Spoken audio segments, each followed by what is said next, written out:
Duggar family controversies fans will never forget. Things have changed for the kids of 19 Kids and counting since it premiered in 2008.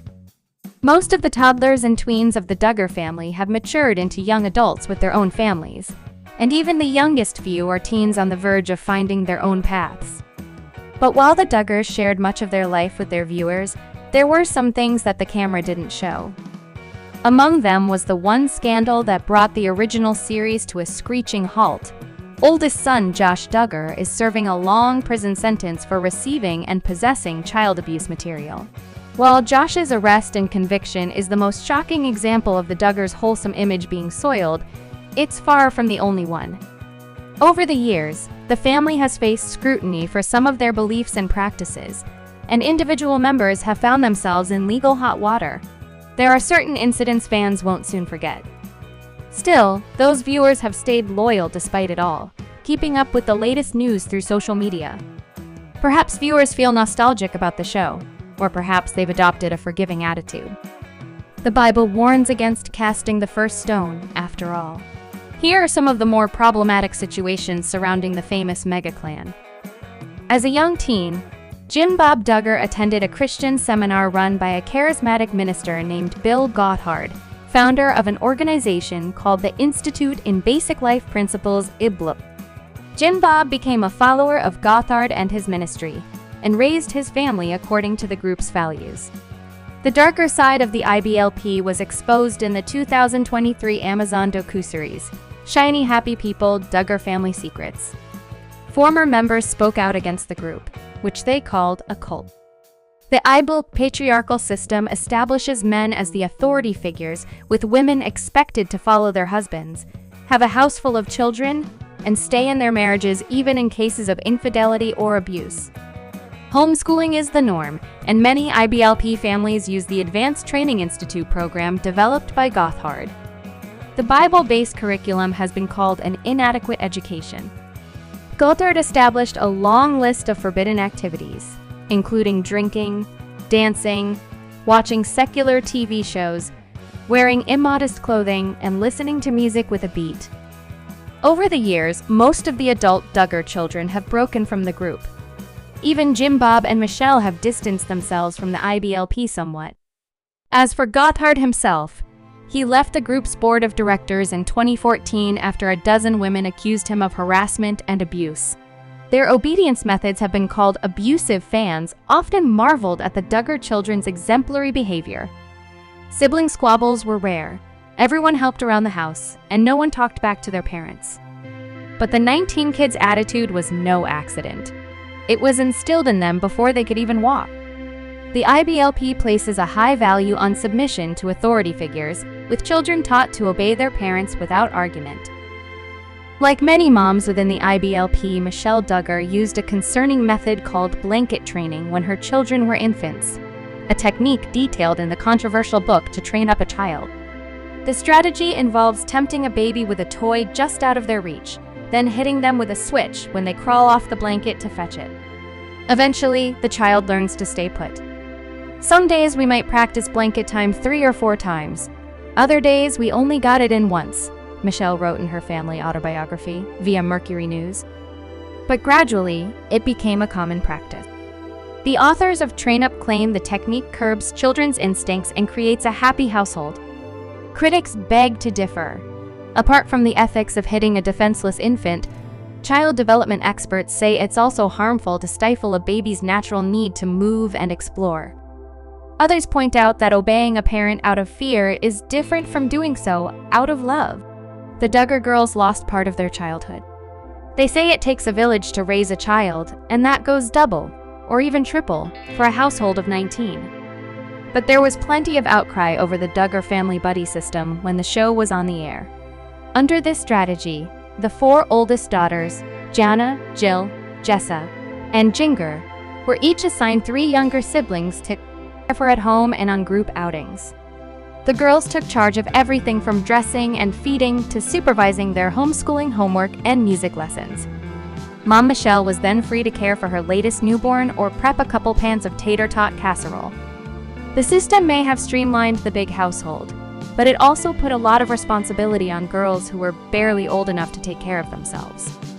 The Duggar parents began assigning buddies in 2001, when Jana was just 11 years old. Having been raised to obey their parents, the girls didn't have the choice of saying no. Former IBLP members addressed the topic in Shiny, Happy People, expressing concern that the big sister's feelings were being overlooked.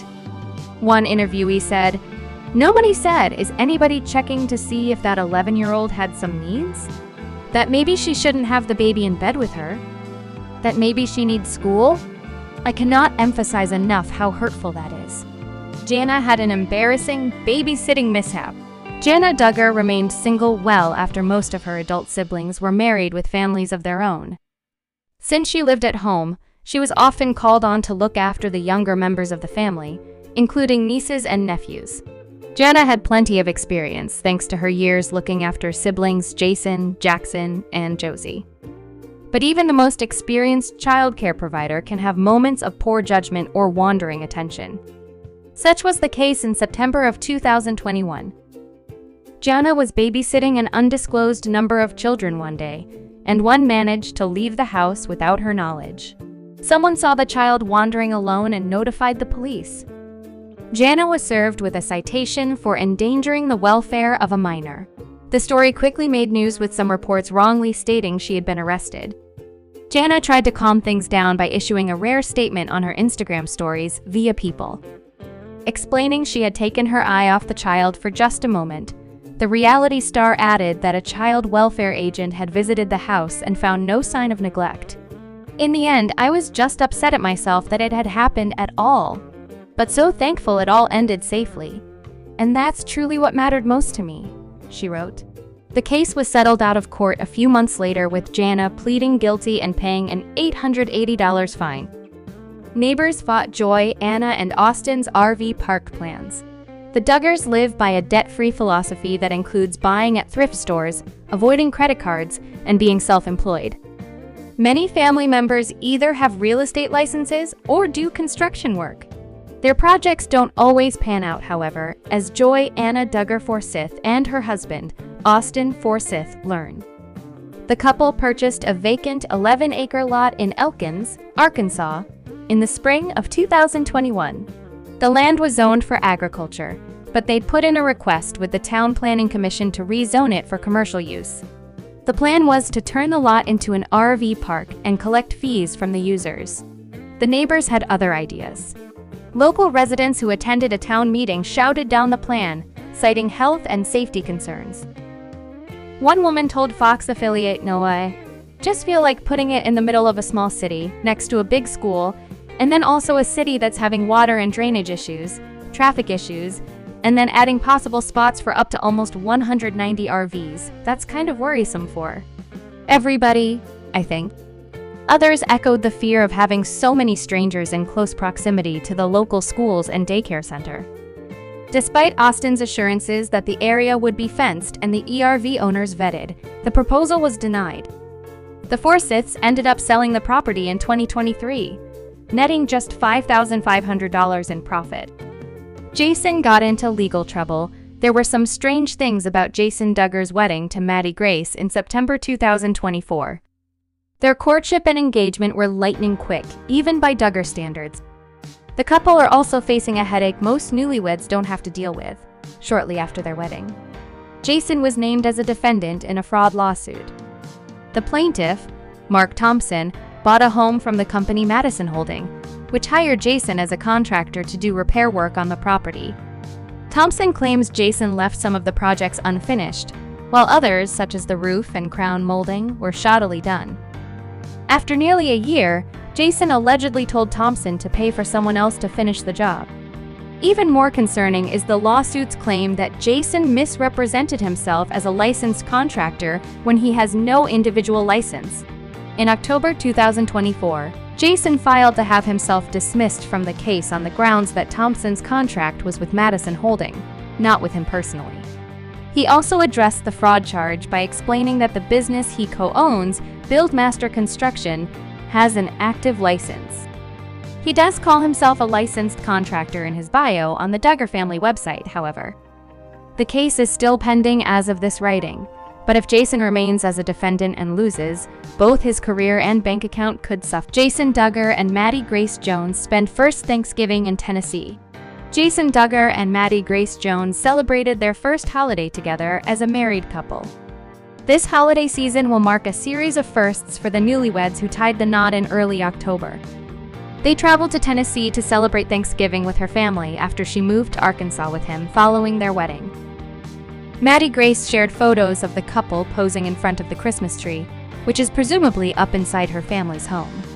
Interestingly, she captioned the share that she was thankful to be home for the holidays, which begs the question of whether they will spend Christmas with her family too. With Jason and Maddie not at the big house and Joy Anna Duggar and Jill Duggar celebrating with their husbands' families, Thanksgiving may have been scaled back for the Duggar family. Will Jason Duggar and Maddie Grace Jones be the new Justin Duggar and Claire Spivey? Maddie Grace Jones was happy to show off how she spent Thanksgiving with Jason Duggar, revealing that she was thankful for my guy while referencing her husband. Jason gushed that she was his favorite. They are on their way to being the next Justin Duggar and Claire Spivey, and we suspect before long, Maddie Grace may want to move back to Tennessee to be close to her family. Justin and Claire are rarely around at the Duggar events, except when it is like a wedding. They've appeared at the big house for Christmas, but remain close to her family in Texas. When will Jason Duggar and Maddie Grace Jones announce they are expecting? We suspect Jason Duggar and Maddie Grace Jones will announce a pregnancy in the next few months. Based on the poses in the photos, she may already be expecting. There have been more than a few honeymoon Duggar grandbabies, and based on their teachings, it seems that is the goal. However, they haven't said anything, and it would be very early if she is currently expecting. They may choose to keep it quiet for a while, as first pregnancies sometimes end up in miscarriages. Jason's brother, Josiah, and his wife, Lauren Swanson, experienced that while filming Counting On. Jason and Maddie seem to be enjoying married life and spending the holidays together as a married couple.